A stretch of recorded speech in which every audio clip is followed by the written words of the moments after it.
Bonjour, bonsoir, chers invités. C'est Ange qui vous revient là avec une autre vidéo sur OnPassive. Aujourd'hui, ce que j'aimerais partager avec vous, c'est quelles sont les différentes fonctions auxquelles vous avez accès en tant qu'invité. Ok? Et je vais aussi vous montrer comment, en tant que hôte, je peux promouvoir quelqu'un qui est invité sur le panel. Et comment je peux lui donner les fonctions, des privilèges, afin qu'il puisse être indépendant. Donc, suivez juste la vidéo, ce sera très intéressant. J'espère que je ne veux pas euh, perturber, que les gens ne seront pas confus, parce qu'on va aller un peu de gauche à droite. Ok. Mais ce que vous voyez maintenant sur l'écran, c'est juste l'interface de l'hôte. Donc j'ai créé cette réunion en tant que hôte, et vous voyez que là à gauche, là où ça dit speaker, qui veut dire celui qui parle, donc participant ou panéliste, je suis tout seul. Ok. Par contre, si je vais sur ce bouton, j'ai deux personnes qui sont dans la salle des invités. Et je vais les promouvoir, je vais les faire co-hôtes pour que vous voyez comment ça se passe. Ok. Donc, sans plus attendre, je repartis sur mon écran de contrôle et prêtez attention à ce bouton. Ce bouton qui dit Speaker Request, ça c'est le bouton lorsqu'il est désactivé. Personne ne peut demander, personne ne peut requérir l'accès sur le panel en tant qu'invité. Donc, si vous êtes dans la salle des invités, vous n'avez pas accès à ce bouton-là. Et je vais le désactiver. Je vais maintenant amener sur l'écran euh, OK. Donc là, vous voyez autre chose. OK. Et ça, c'est une personne qui est dans la salle des invités. Donc voilà ce que cette personne est en train de voir. OK. Donc en tant qu'invité, vous voyez ce bouton-ci. Les personnes se plaignent souvent qu'elles n'ont pas accès au son. Donc si vous êtes sur votre téléphone ou bien sur l'ordinateur, ce bouton parfois disparaît, mais cliquez simplement sur l'écran et ce bouton apparaît et puis activez le son à ce niveau-ci. Très très important. J'espère qu'avec ça, vraiment, toutes les personnes qui ont des problèmes de son vont résoudre ce problème. Et il y a aussi une autre fonction parfois qui apparaît sur l'écran comme message d'alerte pour vous demander d'activer votre microphone. N'ignorez pas ce message, il faut toujours activer. Ok.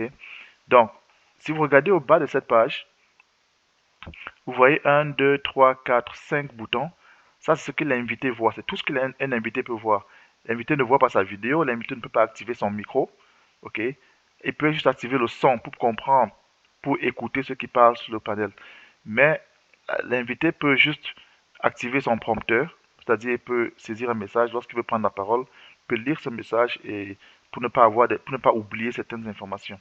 OK? Et il n'y a que cette personne-là qui voit ce message-là.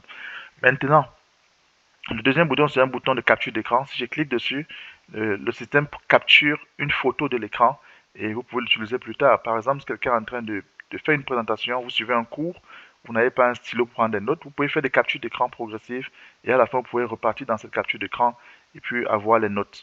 Vous avez aussi ce bouton qui vous permet d'utiliser les émoticônes. OK? Et vous avez ce quatrième bouton qui vous permet de voir qui est sur le panel. Ok, les informations qui sont sur le panel là à gauche. Et puis ce cinquième bouton qui vous donne la possibilité de saisir des messages, d'envoyer des messages. Donc c'est tout ce que vous avez accès en tant que euh, invité.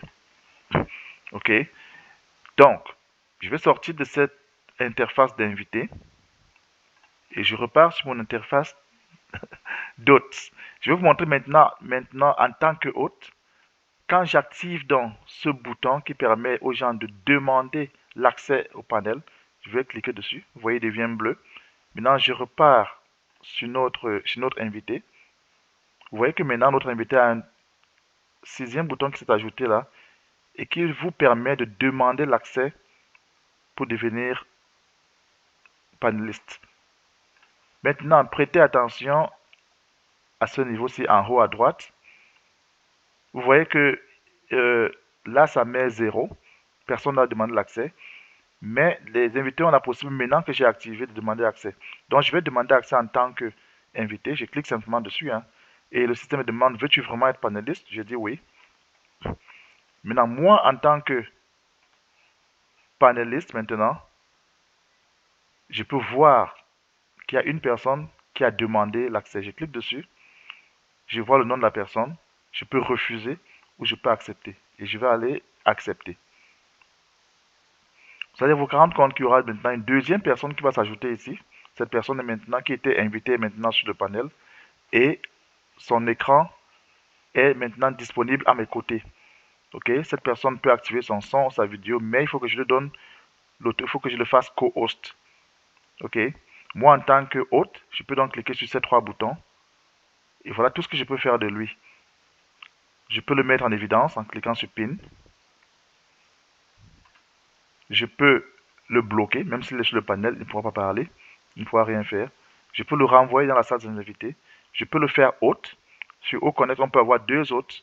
Et je peux le faire co-host. On peut avoir jusqu'à 10 co-hosts. Donc, je vais faire cette personne co-host. Et quand je me rends compte que la personne n'est plus nécessaire sur le panel, je peux la remove speaker, je peux l'enlever du panel, ou alors je peux la sortir complètement de la réunion. Mais moi, je vais la faire co-host. Et quand la personne est co-host maintenant, elle a accès à tous ces boutons que vous voyez en bas. OK? Mais elle ne peut pas enregistrer, par exemple. OK?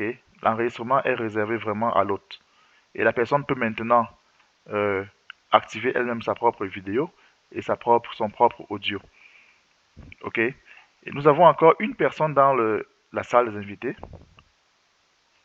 Cette personne que nous pouvons aussi, je peux cliquer sur ce bouton pour la mettre sur le panel ou bien l'enlever même de la salle des invités si elle perturbe. OK? Donc, voilà. J'espère que vous avez vu vraiment l'essentiel. Et si vous regardez en bas, vous avez accès à tous ces boutons. Au départ de la réunion, ces boutons n'existaient pas. Voilà tout ce que moi j'ai comme en tant que host. Et certaines personnes ont été confuses lorsqu'elles se sont rendues compte qu'il n'y avait pas tous ces boutons qu'on avait avant. Il suffit de cliquer sur le menu qui dit plus d'options pour que vous ayez vraiment accès au tableau de bord complet. OK? Donc, voilà donc, j'espère que ça va vous aider. Et j'ai pas parlé d'un bouton, je peux bloquer la réunion pour que personne n'entre. Je peux juste cliquer ici et la réunion sera bloquée. OK? Donc, j'espère vraiment qu'avec ça, ça va aider les personnes qui sont co-hosts. Parce qu'en tant que co-host, vous devez savoir ce que vous pouvez faire et ne pas les utiliser à tort et à travers parce que ça va perturber la réunion avec les autres co-hosts qui sont dans la salle et qui sont en train de faire certaines choses. Donc, si vous avez des questions, faites-moi savoir dans les commentaires. Sinon, dans les groupes chat, posez aussi des questions pour voir comment on peut vous aider avec des réponses. Merci pour votre attention et rendez-vous à la prochaine vidéo.